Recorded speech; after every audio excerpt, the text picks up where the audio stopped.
Hey y'all, it is Ryan and this is episode 2 of Ryan Unscripted.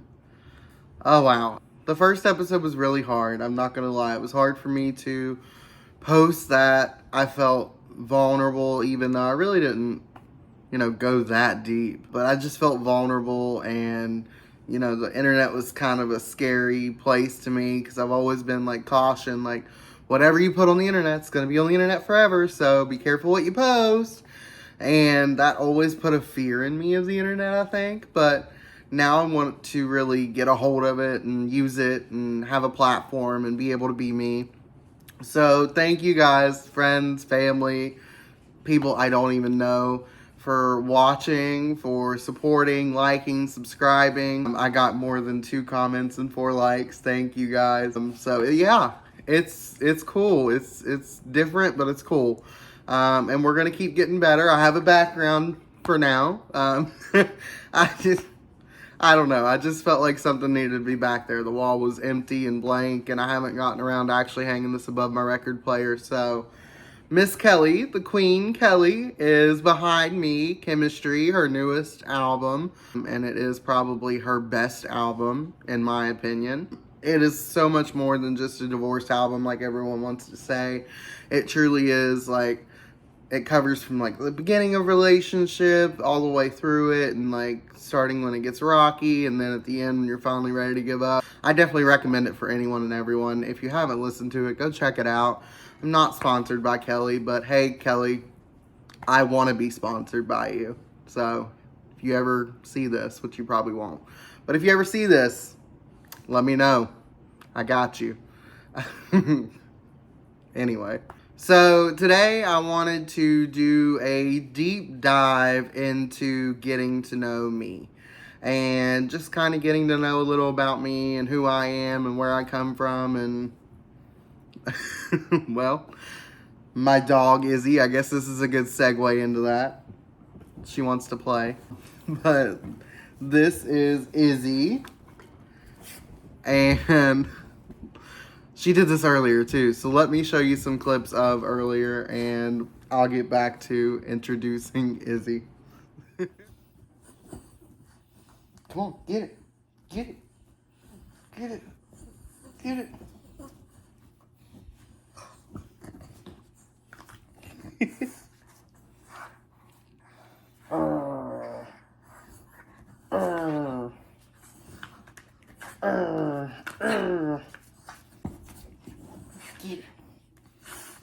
Get it. Get it.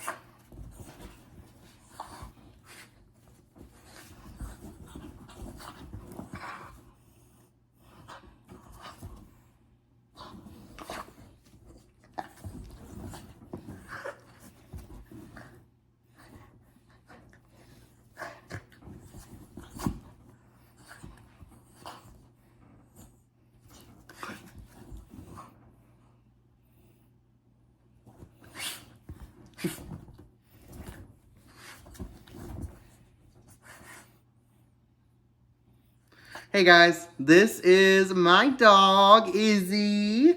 She is a 3-year-old Boston Terrier, and she is wanting to play right now, so that's why it's hard to keep her attention. Look.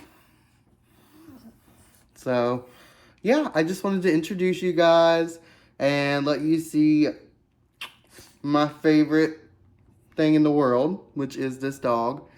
She has been with me through everything, literally everything. Like, major life moments, big move, like, she's the best, seriously. We're probably not going to be able to keep her attention long.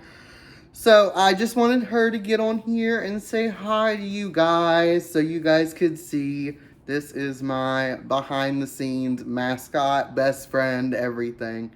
She is literally my world. I love her so, so, so much. And she's just adorable. How can you not love that face? Thank you, baby. Take your time. So now that you've met Izzy, my little angel. Yeah, not so much. Maybe when she's sleeping. No, I'm kidding. I love her so much. She is my everything.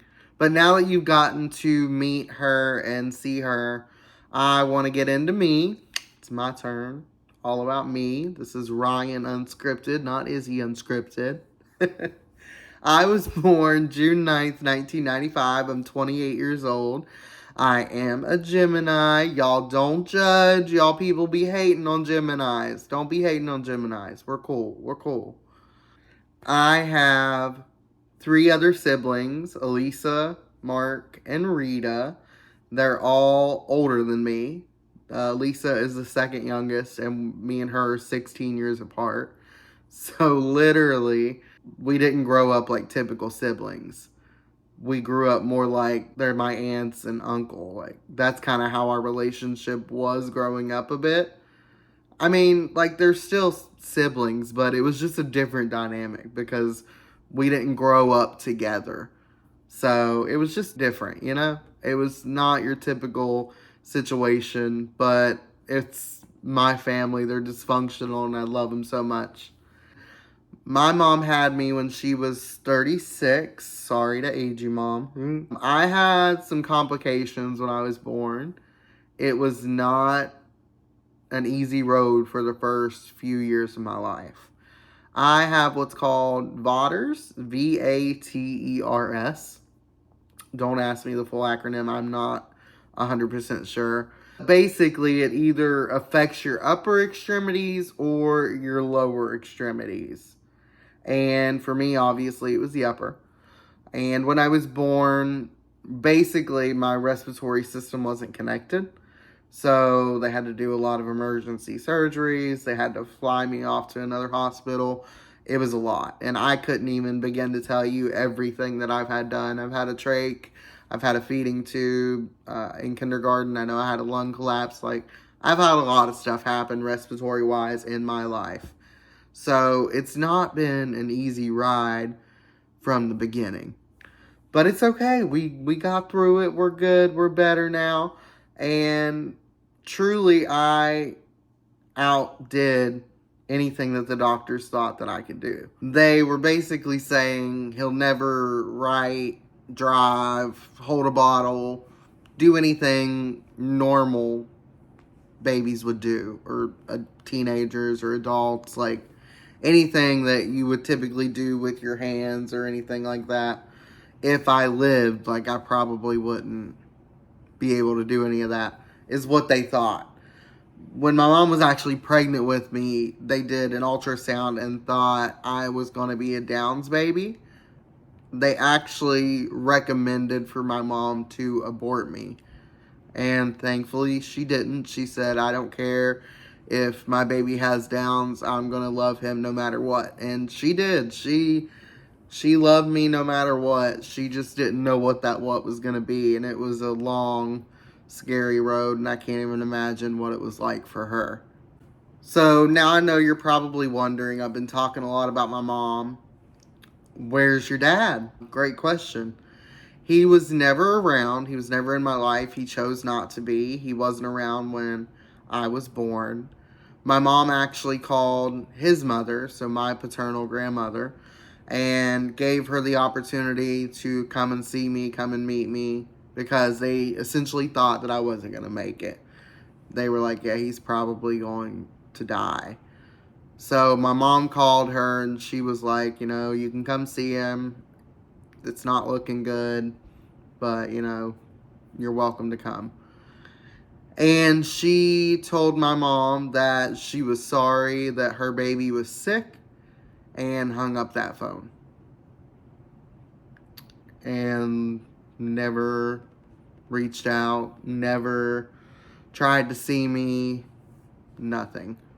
I essentially was that family's deep, dark secret. I did later on down the line kind of figure out who they were. Turned out my best friend in high school, her aunt ran a babysitting service and actually babysat these two kids who actually turned out to be my cousins. Their grandmother is my paternal aunt. So their grandmother was my father's sister. This whole time I thought they were these bad people because he was an alcoholic. He died in a bar. That's where he died. And that's what he chose over a life with me. So I expected his family to be the same way, that they would be these horrible people. And I actually knew these people in high school growing up, and, they weren't bad people. So I did reach out to a few members of that family. One of them I did speak with back and forth a bit. And I'm sure it was probably a lot. It was probably really confusing, and I know that their mother at the time was going through a lot of health issues. So maybe it was just bad timing, but whether they knew about me or not before, they definitely do now. And they have not reciprocated any actions, never reached out to me after I've reached out to them. So I've kind of wiped my hands with it. It's always been a thing that I guess has kind of bothered me, but not really, because how do you miss someone that you never knew? And how do you miss something that you never had? You don't know what you're missing. So I never had a dad in my life. I never had a stable male figure in my life. And that's shaped who I am as a person. It's definitely made me different than most guys, I guess you could say. A lot of people tend to make fun or joke that I'm gay, and I'm not. I've never been attracted to a man. I actually think because of my situation, I don't really like men. There are a few men in my life, and people that I've gotten to be friends with, but it's very few and far in between because of, I think, my childhood trauma that I've never fully dealt with, I guess. So yeah, I just never had a father. He was never in my life, and that family has never reached out to me and wanted me to be in their life. So I've wiped my hands with it. I've had the family that I've always needed. I have my blood family and I have my extended family. So anyone who's in my life is there because they want to be. Those are the people that I choose to have around. Now, don't get me wrong. I've had men in my life who are close to me, like my brother. He was just a truck driver when I was a kid, so he was always on the road. He wasn't around as much when I was younger. So I really didn't have him there in those formative years when I probably could have used him. And I don't want him to feel guilty about this or feel bad, because I know he probably does. Like, he tells me all the time, like, oh, I should have been there. I should have been there. And, like, I don't want him to feel bad about that. He had to do what he had to do. He was working. He had to provide for himself. So I get it. So I just never really had a stable man in my life. There was my grandfather. And he and I's relationship, looking back on it now, is really special. But in the time, I didn't understand it. I was young. But he would just tease me a lot. He loved to get a rise out of you. If he could make you mad and get you going, that's what he wanted to do. And that was his entertainment. And I didn't understand that. I would just get mad. But I mean, I guess that was the point. I guess it wouldn't have worked if I wouldn't have got mad.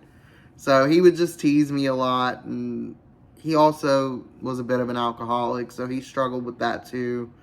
And he would hide bottles of Jack Daniels all around the house. Even after he passed away, we kept finding them for a while. Not only that, but also bottles of ketchup. Every time ketchup was on freaking sale, he would go and buy the whole store out, and we'd have a cabinet full of ketchup and no mustard, literally. But I did have my grandpa. I did have my brother. It was just different, though. There was just not anyone in my life other than my mom, my grandma. Those were like my two main parents growing up. My mom went to school when I was in elementary school, and my grandma helped raise me. I would go and stay with my grandma. She would go with my mom on trips to Kentucky because I had to go to Shriners Hospital for Children over my hands. I had over 50 plus surgeries that my mom quit counting at 50. It was just insane. I didn't have a typical childhood, but I'm grateful for the childhood that I had. I don't want to sound like I'm not grateful. I love my mom. I love my grandma. I love my grandpa, brothers, sisters. I love my whole family. I'm not ungrateful for my childhood. It was just not the easiest or most normal. So, I dealt with it. I got through it. So, moving forward past the hospital stays, the surgeries, all of that drama, out of the infant era and into the young child era, I guess you could say, of my life. I grew up with nieces and nephews and cousins. I didn't grow up with your typical sibling situation. Like I said earlier, I had multiple nieces, I had a nephew, and they were my siblings. They were my everything, and they still are. I definitely am not as close with all of them. Amy, unfortunately, like I said in the last video, is no longer with us. She did pass at the age of 24. But, I'm still close with most of them. A couple of them are kind of doing their own thing, living their life, and that's fine. But they'll find their way back. They know they can always come to me, and I can always be there for them. They're figuring it out too. They got to figure their life out. They're still young. They're getting out there on their own. It's not easy. I just want them all to know that I'm there for them. I support them, and I hope that they're watching this and they feel closer to me than they have before. But anyways, I didn't grow up the typical childhood with them. I even at times didn't even want to go outside and play. I would want to stay inside with the adults and listening to what they were talking about when I probably shouldn't have even been in there. But I did. I was really mature for my age as a kid because I guess I had to be, being in the hospital and having to entertain myself and not being able to run around wild and crazy. I never really had that in me. I was really a laid back type of kid anyway. So now you know a bit more about my family situation, how I grew up, how that all went down. Now I want to go into kind of early childhood memories that I have. And I think the earliest that I can remember, honestly, is probably kindergarten. I might have some flashes of like daycare and not realize it was that early on. But I definitely remember like kindergarten years. And that was probably the year that I had experienced my first major loss, and I didn't really understand it at that age, so I didn't really know what happened. My kindergarten teacher was also my mom's previous sister-in-law, so they had a close bond. And when I was in kindergarten, she was my teacher. Also, she had a second teacher. I don't know if it was second teacher or an aide, but Miss Painter, if you're watching this, hi Miss Painter. And so we had Miss Painter, and then we had Miss Parker, which Linda Parker. She was my mom's previous sister-in-law. So Miss Parker had cancer, and I don't know what type of cancer exactly. I would have to ask my mom to be sure. But she had cancer, and I didn't understand that when I was younger. I knew she was sick, because they it would explain that to us a bit, but I never fully understood it. One day she was just gone, and my mom told me, she was, the sickness got to her. She was too sick. She's gone now. I didn't really understand it, but that was probably my first experience with death. And thinking back on it now, it was really sad because I loved my kindergarten teachers. My kindergarten years were so much fun. I literally remember they brought us a bunch of like stuffed animals for each of us to have one. We each got our own stuffed animal, and I picked out this black and white, I don't even know, teddy bear, I guess you could call it. It wasn't a bear though, it was some kind of random animal. But I had a cat when I was younger named Boots. He was black and he had white paws. I think he was already gone at that point. I'm not sure exactly. I thought ran away, but come to find out years later, he didn't ran away. He passed away. And my mom never told me, which, fair. I was a kid. I wouldn't understand. She didn't want to traumatize me. So anyway, it was after that cat ran away, I named my little stuffed animal Boots after him. So I had the little stuffed animal Boots. What was also funny about that is Miss Parker was my teacher, so I had to refer to her as Miss Parker. But my mom knew her on a personal level, so if she would ever come over to the house or bring gifts or something, my mom would call her Linda. And I'm like, you can't call her Linda. That's Miss Parker, not Linda. That's Miss Parker. And I would get so upset about that. But I do remember her. I remember Mrs. Painter. And I remember my childhood friends from that class too. I met Kaylee, Noelle. Those were probably my two early childhood best friends. Later on, it was also Amanda and Chelsea. And then in middle school, there were a few other people too. We'll get into that later.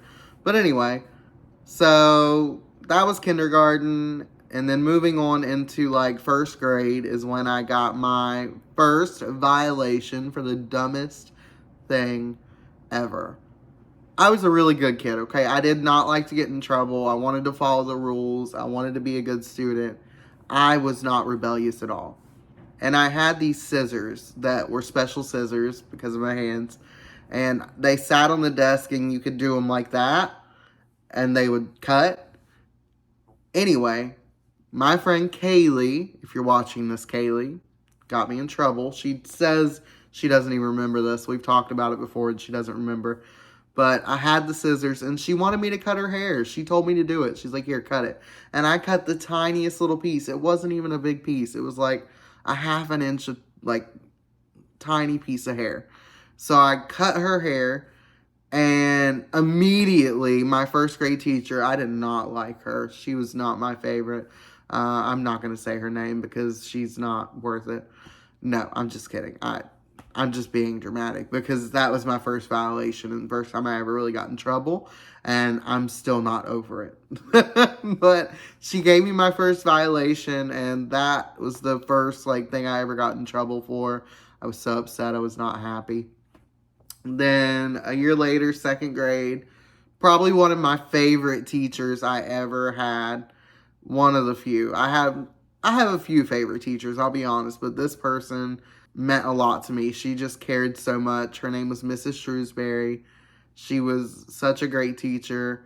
And I'll never forget, there was a day where we were going to lunch and I forgot my lunch card. We had little lunch cards at the time that they would scan when we go through the line, I guess so they knew we got lunch and they could charge our parents.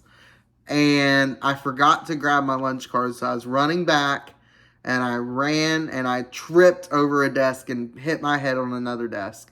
And I blacked out. I remember this. I remember I blacked out, and I came to in the corner of the classroom. There was like a beanbag chair, and I came to, and her and my mom were there. And they had ice on my head or something, and my mom was just holding me up. I'll never forget that. I scared her half to death. She was ghost white. She thought I died when I hit that table because I just knocked out. My mom had to come get me and everything. So also in second grade, a pretty traumatic thing happened. Just to preface this, my mom was going back to school to get her master's degree. And at that time, I would stay at a few different friends' house. I would stay at Kaylee's house. I would stay at Noelle's house. And their moms would watch me. And I would stay at my other friend Amanda's house, I believe, too.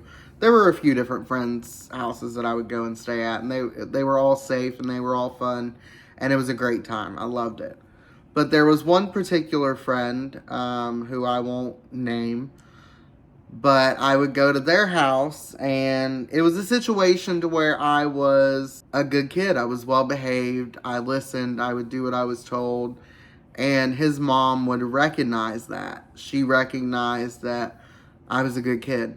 And basically would tell him, well, why don't you be more like Ryan? Why aren't you more like Ryan? So it caused this tension and this jealousy between us. It led to the point to where he would basically beat the crap out of me. Really bad. I don't even really remember it. I get flashes of being at their house and staying there, but I really don't remember a good chunk of any of it. So my mom was giving me a bath and she noticed a bunch of bruises on my ribs and my back and my stomach and my legs. And she was obviously concerned and scared and, questioned me. What happened? Who did this to you? Where did this come from? And finally, she got it out of me what happened and who did it. And I'll never forget, there was no apology, no I'm sorry. It was just like we just weren't friends after that. And no one knew why. That was kind of problematic because it was difficult because he was friends with people I was friends with and they didn't understand why I didn't like him anymore because I just didn't share that with anybody. Still to this day, I don't think anyone had known that happened. But yeah, he beat the crap out of me, and that was really the biggest and worst experience with bullying I ever got. I was very lucky to, as a kid, have great friends and family around me who really supported me and defended me. And I never really felt bullied or anything like that. But that was definitely something traumatic that I went through, and something else that just made me who I am and made me the resilient person that I am. But moving forward from that, after that situation, obviously my mom didn't trust anyone to keep me from that point on other than my grandmother. So my grandmother lived in a different school zone, so I couldn't be dropped off by the bus to her house at my school that I was going to. So in 3rd grade, my mom moved schools on me. And I didn't want to move schools. I wasn't excited about it. It was a very anxiety-inducing time because of what I had just went through with that traumatic moment. So a lot of things happened in 3rd grade, and it did not go well. Even into 4th grade, even. It just kept building. So I moved schools in 3rd grade, and I had to adjust and make new friends.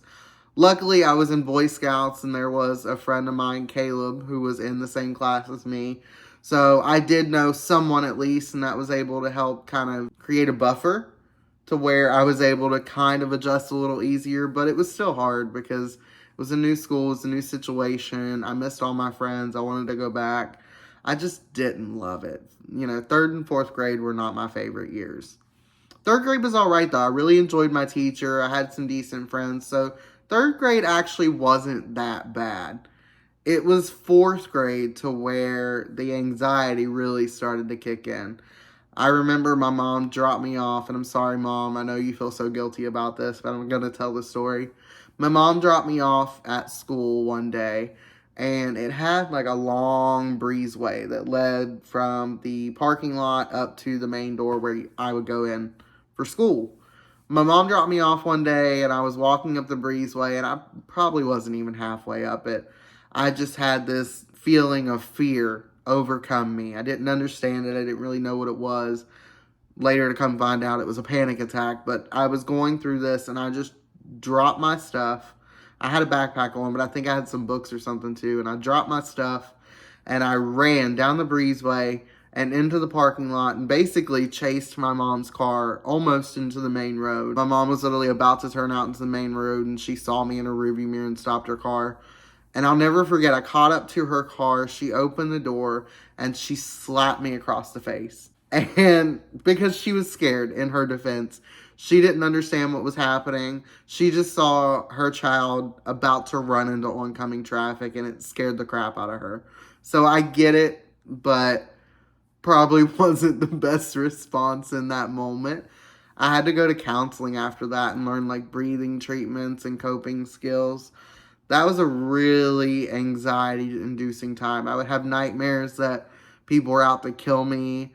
I would have these fears that these people were staring at me and they were going to kidnap me. It was awful, and it was, I guess, all stemmed from that experience I had with that other kid. I guess. I don't know. But that is really when the anxiety started, was in that 4th grade year. And it was to the point to where my mom would have to drop me off early. So early to the fact that no one's really even at school yet. And my 4th grade teacher at the time, again, another teacher I'm not really a fan of, not going to say their name. My 4th grade teacher at the time had to meet me in the mornings and let me in the classroom so I could get settled and get my stuff in, because for me to have everything ready and to be ready to go helped with my anxiety. It helped keep my anxiety down.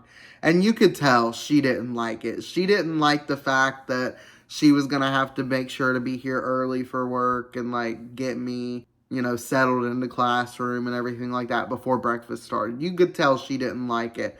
And there was definitely just a divide between the two of us, and there always was.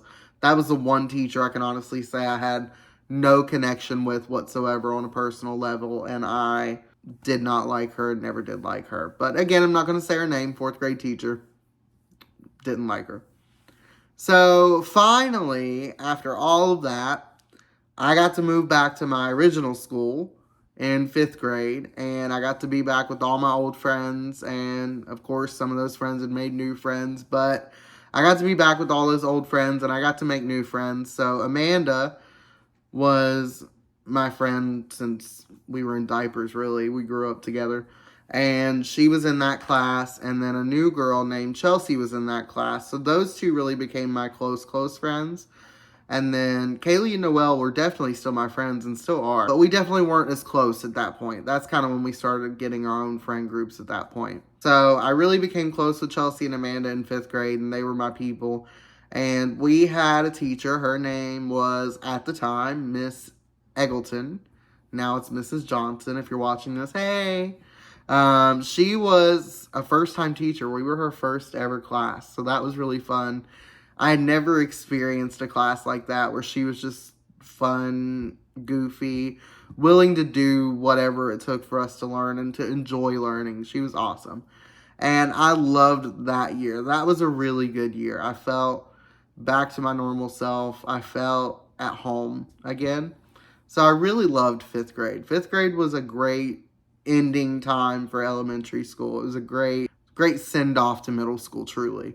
And nothing really major happened in fifth grade. We went on our big first trip. Fifth grade wasn't really much to talk about other than it was just great. It was a great year. Then move into middle school. This is where things obviously start to get awkward. You're going through puberty. Things are changing. There's a lot more pressure to fit in. You got to be cool. And I was not cool at all. I remember being the nerd, really, basically. And I was the kid that would wear sweatpants up to his chest, and it was not a good look. It was not a good look. Middle school was awkward. And on top of it, all 3 years of middle school, I had braces. But with most kids in middle school comes your first girlfriend or boyfriend, whichever. And I got my first girlfriend in sixth grade, I think. Yeah, I'm pretty sure it was sixth grade. And her name was Katie. I remember she actually made the first move. It was like a school dance. And I was just dancing or whatever. And she's like, "You want to dance with me?" And the very first time she asked me, I said, "No, thanks." And I don't know why I said no thanks. I think I was just nervous. I don't know. I was like, "No, it's okay." Anyway, props to her. She came back and asked me again. She was like, "Come on, you want to dance?" And I'm like, all right, we'll dance. And so it was a slow dance too. And we danced, and puppy love, you think, oh, this is it. And so we started dating, and it was casual. It wasn't anything crazy, but she was my first kiss. I'll never forget this. I don't know if I've ever actually told this story out loud to anyone. So basically the school had steps and then also a ramp that went down. So it was wheelchair accessible. But the ramp kind of went back into a corner to where no one really was. And so we would always meet after class or after school there before we would leave and go our separate ways.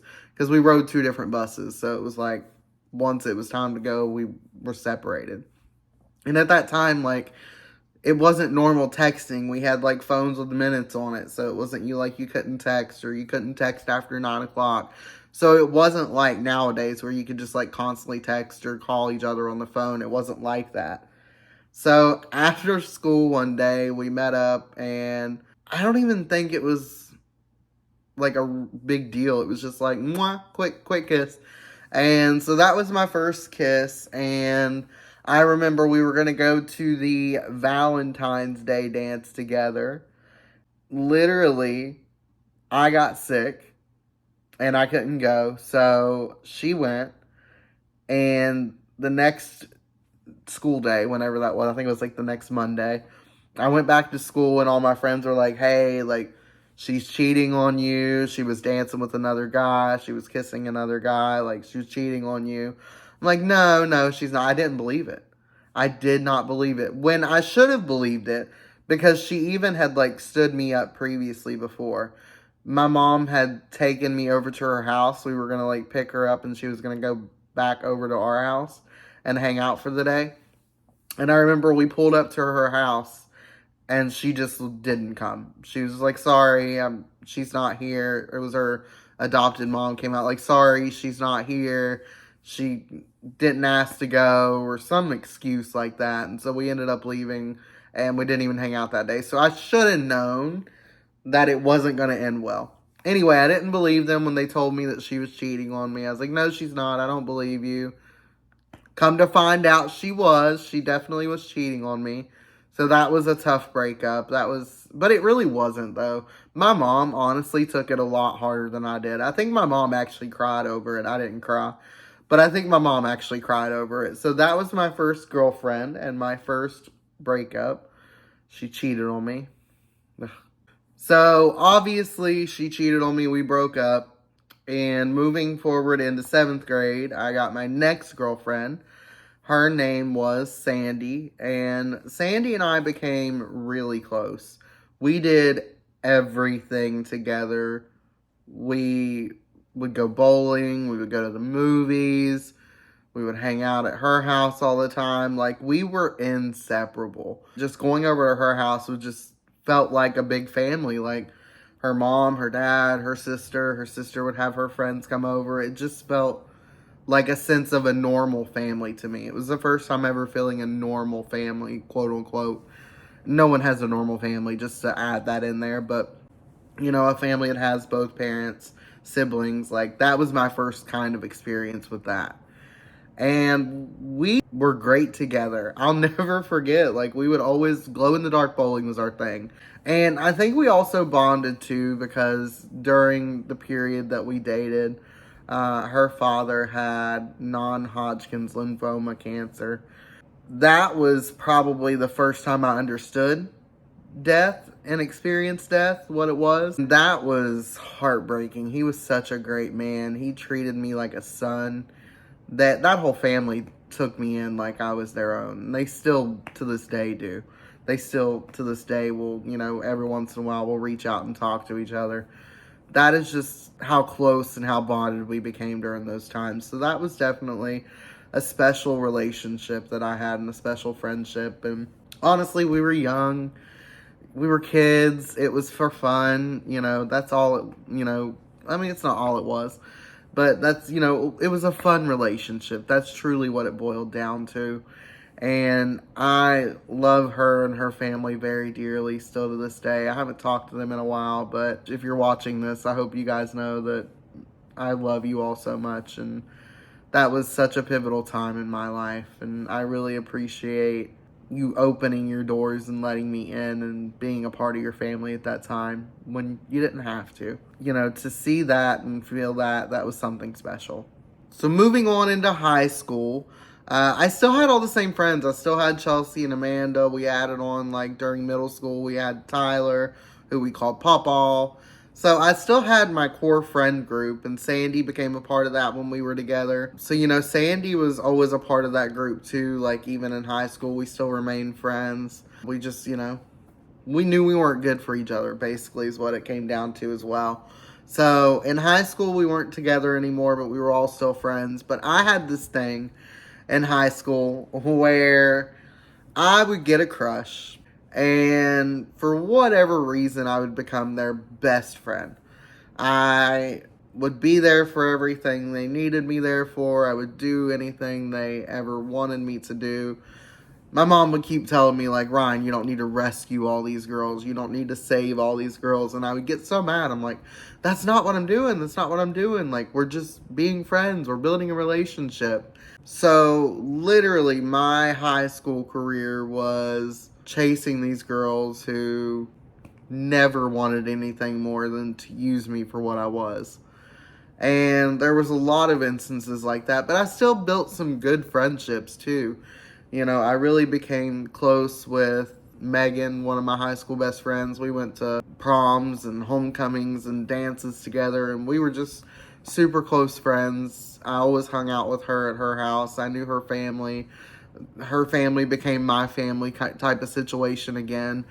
We never dated, but like her family always wanted us together, and I don't know, it didn't feel that way. It never, to me at least, felt like more than a friendship. So that's all it just ever was. And I don't know, it was just hard to date in high school, I guess.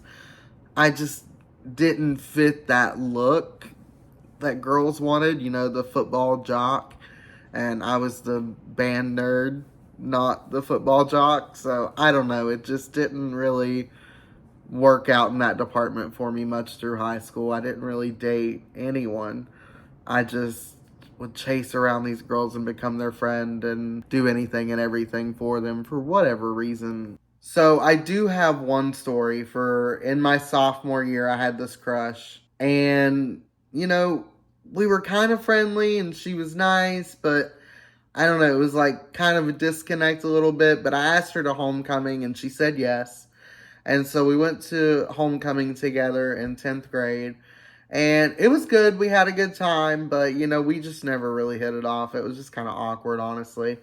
And my mom was literally cleaning glitter out of her car for over a year. I don't think she ever got all the glitter out. But anyway, it just didn't work out with me and this person. And it's fine. It wasn't meant to be. But anyway, my niece, Amy, who I told you about before, this was probably one of the most embarrassing things that ever happened to me. I was talking to my crush. We were at her locker talking, and Amy runs up behind me and pantses me, and everything went down. It wasn't just my pants, like underwear and all went down. I turned beet red, hurried up and pulled my pants back up. I was like, oh my God, I ran away. It was the most embarrassing moment probably of my life ever. I had never been so embarrassed. Amy, honestly, she felt so bad afterwards because she didn't mean to do what she did. She just meant for, my pants to come down, not everything. So she honestly felt really bad about it. And like, it was fine. Like, we were able to laugh it off and make jokes about it. But like, oh my God, that was basically how my dating life went in high school. A complete embarrassment, like looking back on it. I don't know what I was thinking or what I was doing half of the time. But, like I said, I did make great friends in high school. Another great friend that I made, her name is Summer. What's up, buddy, if you're watching? I met Summer in 10th grade year, sophomore year. And I walked into a classroom and there was an empty seat, and I said, "Can I sit here?" And she said, "Can I call you Nubs?" And I said, "Yeah, that's fine." So she said, "Have a seat." And truly, we became really good friends after that. We went through a lot together, We went through those pivotal moments in high school where you just don't know what you're doing and you're stupid and you're young and you're dumb, but she was my friend who knew everybody. She literally knew everyone in the school. And it was just a time for me to really be social and have friends and be outgoing around her. She really brought me out of my shell, really, is what she did. So, Summer buddy, if you're watching this, I love you. I miss you. We went through hell and back together, but we always came out on the other side of it. So, I love you, buddy. I hope you see this. Through summer, I met also one of my very good friends, my mom friend, Tiff. And we would always go and hang out with Tiff after school. She had a house close by that we would go to, hang out. And we would just have a ball. And it was just the best of times. We would be stupid and young and have fun. And we would watch her kids when she would go out on dates or wherever she would go and have her time. And it was just a fun time because we got to kind of feel like a family a bit. It was a really weird, dysfunctional family, but we were definitely a family. And we got to see her two kids, Jaden and Jace, grow up to who they are now, which is two amazing young adults who I'm so very proud of, and so grateful and honored that I've gotten the privilege to see you grow into the human beings that you are now. So in high school, I definitely made probably some of my most important friendships and connections. I carry them with me still to this day, even if, we aren't all together every day like we used to be and hanging out all the time. I still hold all of my friends from childhood to now near and dear in my heart. I love every single one of you, and I hope everyone is doing well, and I wish everyone truly the best. So, circling back to like major events in my life, in high school, at the very beginning of it, my sister ended up moving across the world. My sister Rita ended up moving across the world to Italy. She met a man online, it worked out, they got engaged, and her daughter Michaela flew over 2009 to Italy, moved there, and they've been there ever since. After that, I did get to go on a couple different trips to Italy. First trip was my sophomore year. My mom and my grandma both went with me. We flew to Italy and we spent 2 weeks over there. I think we went over for Easter, I think. We went over there for 2 weeks. It was a great experience. I highly recommend, if you've never been to another country, get your passport, go experience the culture. I love exploring the cultures of different places and their food, of course. Oh, I love food. So yeah, it was great. It was such an amazing experience, and I can go on and on about that. That's probably another podcast in and of itself. So that was pretty major, having my sister and my niece move across the globe. That was a big adjustment. That was a big part of our family leaving and not being around for major birthdays and holidays, and that was a big adjustment for sure, and I took it really hard at first. Me and my big sister Rita, we're really close, and it was really hard to lose her, like that. But it was great. It worked out, and they definitely are where they need to be. That is definitely a better place for them. The education system for my niece was so much better. She got the attention that she needed that she wasn't getting over here. The teachers here didn't want to spend time with her. She needed more one-on-one treatment, and they just were getting frustrated with her. They didn't care. And over there, they took the time to explain things to her and understood how she learned. And, she really learned a lot, and she became more successful in her academic career because of being in Italy. Now she's bilingual. She can speak English and Italian. So I believe that everything truly does happen for a reason. They were meant to go to Italy. They were meant to be there. And Walter's a great guy. He really took on the dad role, and he's amazing. That's all I can say about that. But moving on, into high school more, definitely one of my core memories was being in the band. This happened, it kind of started in my 10th grade year, and then it really took on my 11th grade year. I was in yearbook in 10th grade, and my assignment was to follow the band and get the band's page done. So I would go to competitions and to games and hang out around the band and really just take their pictures, get to know what they did and understand it so I could represent them well in the yearbook. And I ended up falling in love with it, honestly. The sideline percussion is what I did. So that's everything up front. The bells, the marimba, the xylophone, bass drum, the gong, the triangle, you name it, all of that stuff. My main thing that I played was the marimba, xylophone, and bells. Those were the three instruments that I played the most, and I loved it. I absolutely fell in love with it, and I learned it differently. The band director, Mr. Carroll, his wife, Mrs. Carroll, would come in and she would actually help me learn the music because I couldn't read it and play it. I had to have someone play it, and then I played it after. So that was how I learned all of my music, was she would literally come in, play the music, and then I would just repeat it. And that is how I learned how to play the bells, marimba, xylophone, and it was so much fun getting ready, and we would wear our band overalls for games and then competitions. Every year we would have different outfits. So it was just so much fun, and it was such a great experience to have in high school, from 11th, 10th, 11th, and 12th grade year. I wasn't actually in the band until 11th grade year, but 11th and 12th grade year, we killed it. We did competitions, we would be grand champs, and it was just such a pivotal experience. I think being on a team and being a part of something, it was just really important. And I built some strong friendships there as well. Emily and Kim, they were twins. They became good friends of mine, and, they were in the band there with me. Kim wasn't in percussion.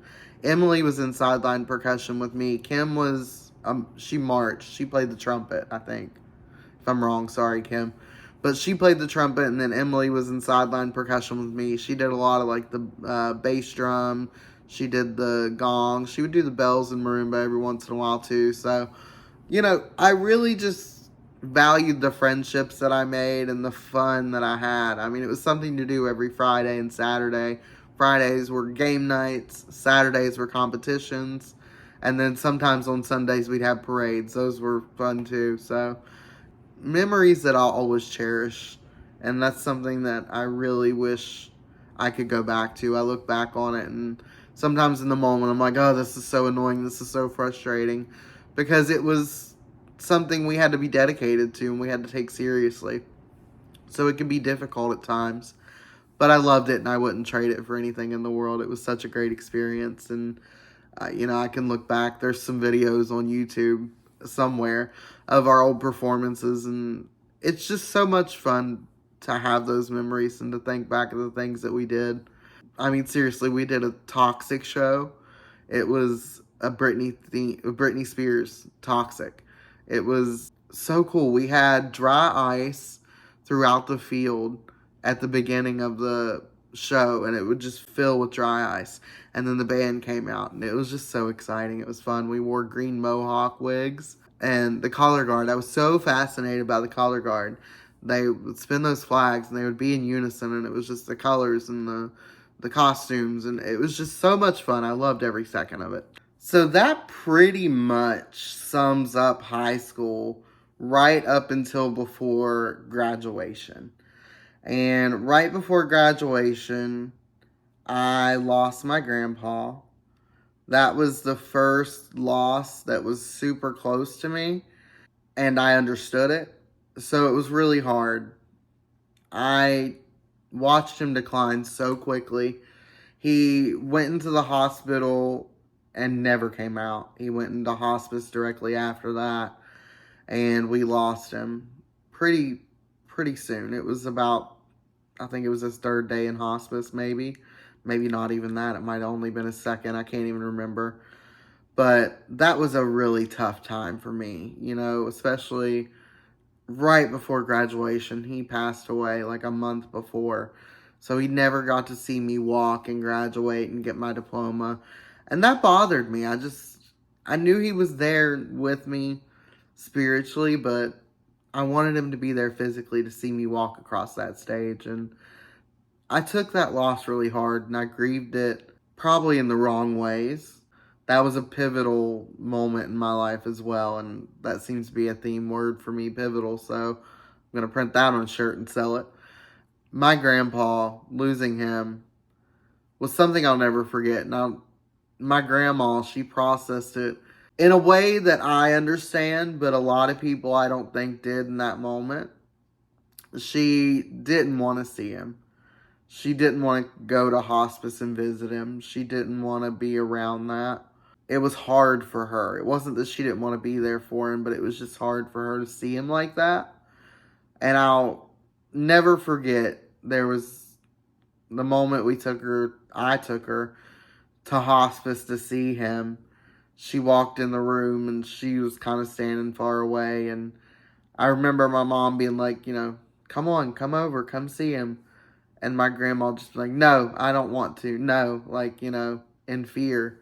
And that was so hard because I knew that was just a tough moment for her. And that was something hard for her to process.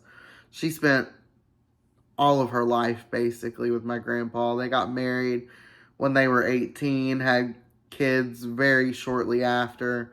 So, to lose that person, I can't even imagine how that must have felt. But for me, it was something that I didn't know how to deal with. And when I went into college, that was essentially when I went a little wild. And I wouldn't say super wild. It wasn't like I was out there on drugs or anything.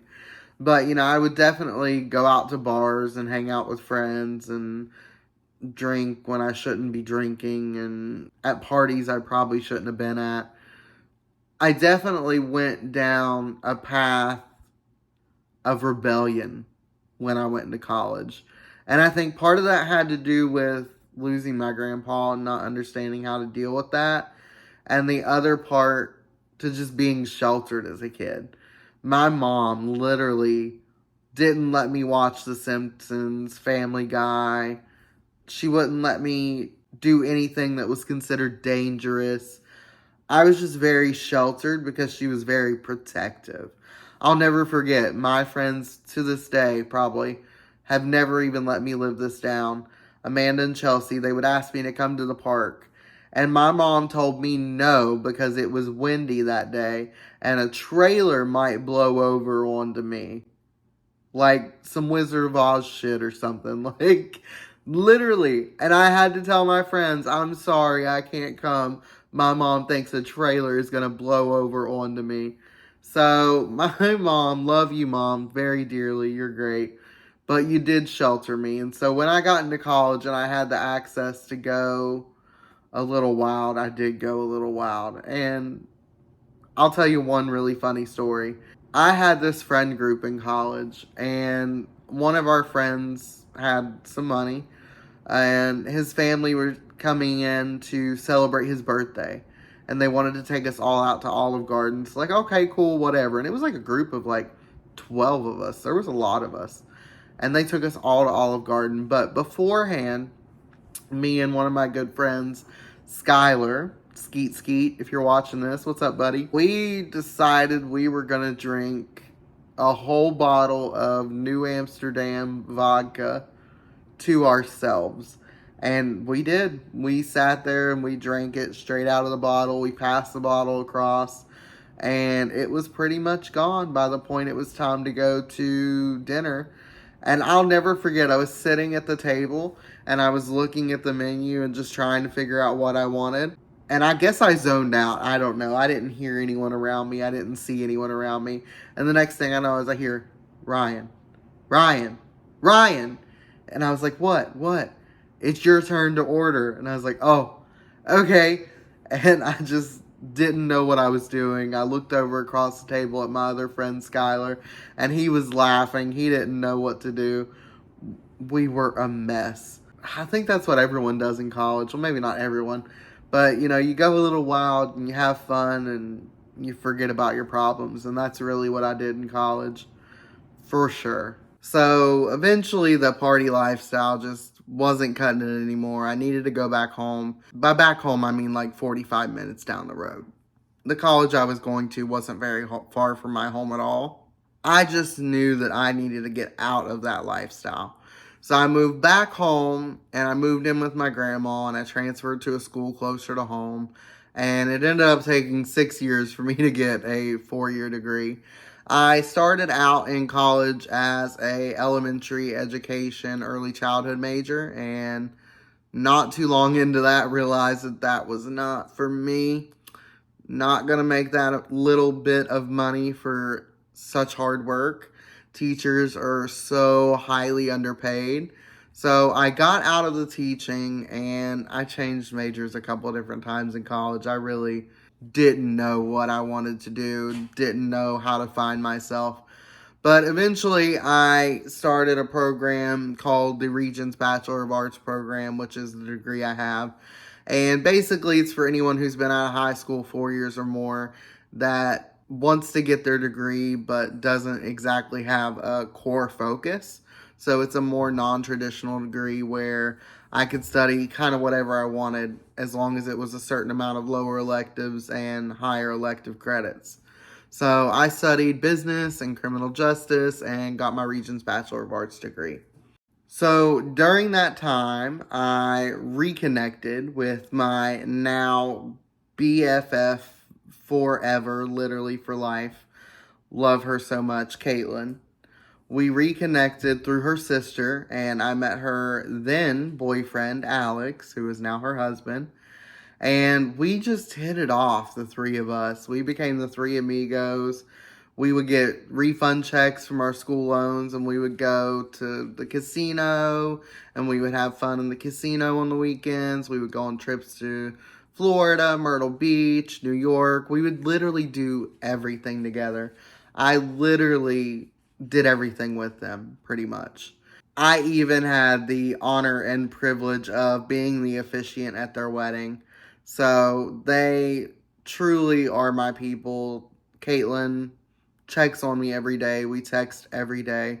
If she doesn't hear from me literally within an hour, she's going to blow my phone up. Like, where are you? Are you okay? Literally filming this podcast. She's like texting me, like, what are you doing? And I'm like, filming the podcast. She's like, still. So I definitely found my lifelong best friends in them for sure. And I'm very grateful for that connection. But guys, that's enough for one video. I don't even know how long this video is going to be. I can tell you I have spent 2 hours shooting it. So hopefully once I get done with all the edits and everything, it's not too crazy long. But I hope you have stayed for the whole video. You've gotten to know me and know who I am. I really wanted to do this because why are you going to listen to someone you don't know? You're not. So this was a way for me to get out who I am, what I've been through, what I've experienced in my life. And honestly, we've only just scratched the surface. There's so many stories and so many tangents that I can go on.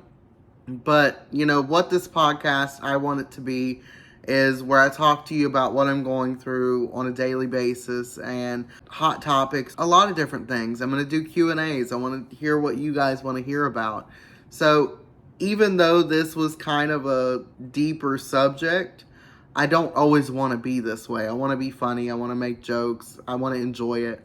So we're getting the hang of this. I wanted you guys to get to know me a little bit better. I hope you enjoyed this video. Please, please, please like and subscribe. Share my videos. Share my YouTube shorts. Share it all. I love it. I want to get it to everyone possible. And I hope that you guys can relate to me.